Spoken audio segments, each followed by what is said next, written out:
He has appeared on NBC, MSNBC, CNBC, evidently all the NBCs. He has also appeared on CNN and Fox News. His work has also been profiled on the New York Times, the Los Angeles Times, and the Wall Street Journal. It's our pleasure to have on the podcast today, Phil Cooke. Hey, Phil. Thank you, David. Thrilled to be here, man. This is going to be fun. I think so, too, man. We're talking to you today because you are going to be at CFX. Yep. And we'll be teaching 2 classes that unpack 2 of your books. By the way, if you're listening today and you don't know what CFX is, check them out at churchfacilitiesexpo.com. This conference provides education, connection, and solutions for churches. It's happening this September, and you can sign up at churchfacilitiesexpo.com. So, Phil, before we jump into talking about your CFX classes, can you tell our audience a little bit about what you and your company does? Well, I come from a producing background, Cooke Media Group. We founded it in Los Angeles 35 years ago, and we produce programming in about 70 countries around the world. We do a lot of documentaries. We've done Super Bowl commercials. We've done all kinds of things. But probably the main thing we do these days, even more, is helping churches use media more effectively. You know, we jokingly say that we help Christians not suck at the media. And if you've ever seen much church media or Christian TV or even movies, you realize we've got a long way to go. And so my passion is to help churches understand that media is the language of the culture today. It's the language we live in today. And if we don't understand how to use that language, we're going to fail. So if we're going to make an impact in your community, if you're going to make an impact in your area or beyond, I think media is really key to that. So we're working with churches every day, helping them use that more effectively. What I love about your company, too, is, when I go to the website or see the things that you've produced, you take people on a journey, and it's a high quality journey, and you take them to where you want them to go. I think a lot of times in the church media world, they just have an ending. Yes. And it's kind of predetermined. Yes. And there's no journey to kind of bring people in. Secular movies bring people in. Secular media brings people in. And so I really love that your company does that at a very high level. Well, that's a great point, David, because it's interesting that every pastor is different. Every church leader is different. And so we try to adapt to whatever your situation is, where you're located, who your staff is, what unique gifts and talents your team brings to the table. So you're right. It's not a one-size-fits-all thing. It's a customized experience for every church to help them really reflect their message and vision through the media. So I've never put it that way like you just did, but it was really great. Yeah, well, let's jump into the CFX thing. So Church Facilities Expo, you're going to be there. You're talking on your 2 books entitled Ideas on a Deadline. Great title, by the way. Thank you. And Church on Trial. So let's talk a little bit about these. It feels that like every church is going through a tribulation right now. The church with the big C is always in the headlines every single day. So my question to you is this: how do I avoid crisis in the first place? Well, it's funny. A lot of the guys that come, a lot of the men and women that come to CFX are going to think, well, church on trial, how to protect your congregation during a crisis is not something that they'd be interested in. But the truth is, you're a leader. If you're in the media, if you're in communication, if you're an executive pastor, whatever staff level you're at in a church, you're a leader. And the more people understand how to navigate a crisis, the better it will be. And you're exactly right, David. Every day we seem to pick up the news and there's some pastor, ministry leader, youth director, someone, and disgruntled in the congregation. Something's gone wrong. And it's not just a moral, sexual, abusive crisis. It's also financial. Somebody told me the other day that $1 billion a year are embezzled from churches in America. And it's also insurance problems. It's when the city tries to encroach upon your property or something like that, or a kid breaks his leg. How do you deal with that if the family sues? So I'm going to be talking about some of the ways to protect your team, your staff. I mean, if whatever level leader you are, you're going to want to come to this because it's how to protect your team from anything happening. I'll talk a little bit about some of the safeguards we've created in our company. I'm not even a church or a ministry. We're a business, but I see this so often. I wanted to protect our team. So it's an important workshop, I think, particularly when you see the headlines today.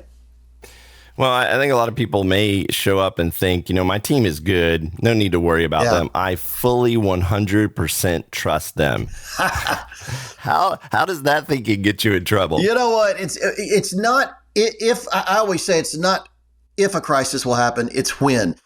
With social media, for instance, we have so many ways for somebody to say something inappropriate or stupid It's just so easy to make a mistake. And sometimes it's an honest mistake. It's not necessarily because somebody in your team is evil, but it could be a very, very honest mistake, but it's not going to come out well. So it's funny, when I wrote the book, I saw the story of a church in Alabama, a woman who was their bookkeeper.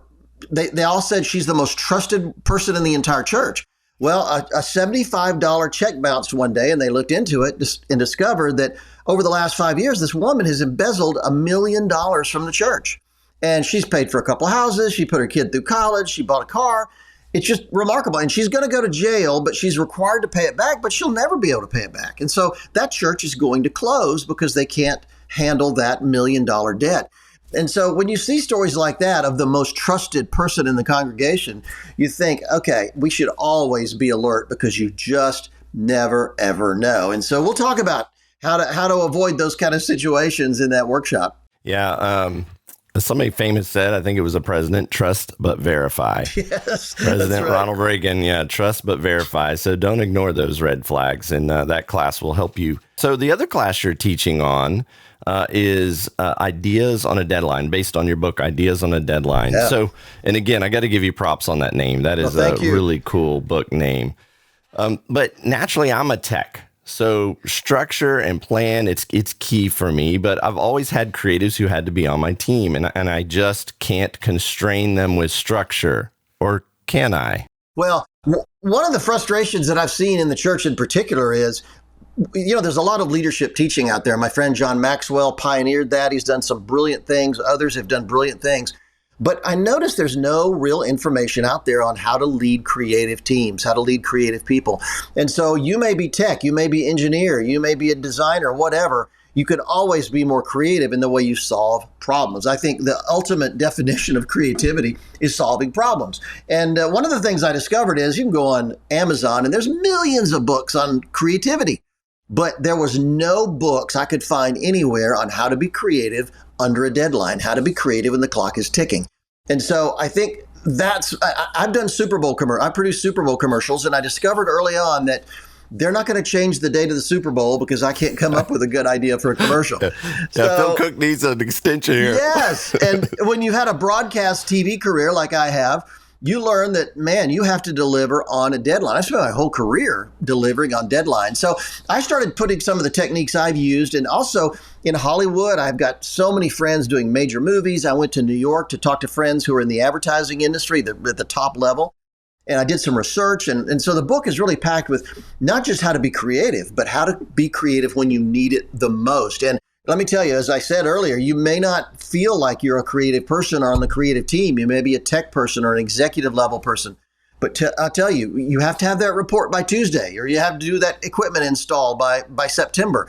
You have to have their deadlines in every part of our life. And so I just learned some great techniques for, it's not really about waiting for that aha moment or waiting till the idea gods drop a brilliant idea on you. You can have great ideas when you need it the most. So there's some techniques like that we're going to learn in the class. It's going to be a really great time. Yeah, one thing I've learned too, and you'll probably talk about this in the class as well, is deadlines drive creativity. Deadlines push you to be more creative because you have to hit it at a certain time. But, a lot of people come to me when I was, tech director at a church, and I felt guilty saying no. So I said yes to everything. So what advice do you offer to those who feel kind of caught in that trap? Because they're like, oh, the idea is great. I just have to say yes. It's funny. That's a chapter of my book, How to Say No Well. In fact, I list about 6 or 8 ways to say no, but do it in a nice way. You don't have to be a jerk, but most people feel that way. And saying no is a huge problem. I think if you can't say no, then after a while, your yes means nothing. And so I do think we need to draw those boundaries. One of the things I've learned is if I'm going to do deep work, I've written 10 books in my career, and to write a book, you have to close the door, you have to put the phone away, turn off social media, and really focus. And to do that, particularly if you're working on a team or in a company or in a church, you need to be able to say, no, I can't do that. I've got to spend some time working on this project. So yeah, learning to shut the door, learning to say no is a real key thing. I think in the We live in the most distracted world in history, I think, today. One British study says the average person sees about 10,000 media messages every single day. And so, in fact, a study recently indicated we touch our phones more than 2,000 times a day. And so in that kind of world, we need to learn to say no and do it graciously, do it kindly. But at the same time, people need to understand that, hey, the stakes are high. This is important what I'm doing, and I need to be able to focus. So that is funny you say that because it's a chapter in the book, and we'll certainly talk about that in the workshop because that's really important. I'm probably going to come to the workshop just for that. How do I say no? You said you have like 6 or 7 ways to do that. Yeah. I got to hear all of them, all 6 of them. How do I nicely say no? Yeah. So everybody, don't forget, Phil will be speaking at CFX. He has a lot more of these insights to unpack there, and you want to come to CFX to hear them. So register today by going to churchfacilitiesexpo.com. CFX is happening September 22nd through the 24th in Chattanooga, Tennessee. Register now at churchfacilitiesexpo.com. Phil, if someone is listening to this and they want to engage you with your company more, how do they get in touch with you? Well, my blog is philcooke.com. My world revolves around that. I'm Cooke with an E. And so philcooke.com, go check that out. But our company site is cookemediagroup.com. Again, Cooke with an E, cookemediagroup.com. And we'd love to chat. You can reach out to me there at either site. You can reach out to me, and I'd love to chat with you because helping church media, communication people, even tech people is just really a passion of mine. So I love it. Love to hear from you. All right, so write this down. For strategy, broadcast video production, or coaching, go to cookemediagroup.com. Their mission is to accelerate your mission. So find out more at cookemediagroup.com. Phil, thanks so much for joining us today, and an even bigger thank you for all you do to serve the church. It's been a real pleasure having you on the podcast. Well, thank you, David, and I'm looking forward to seeing you at CFX.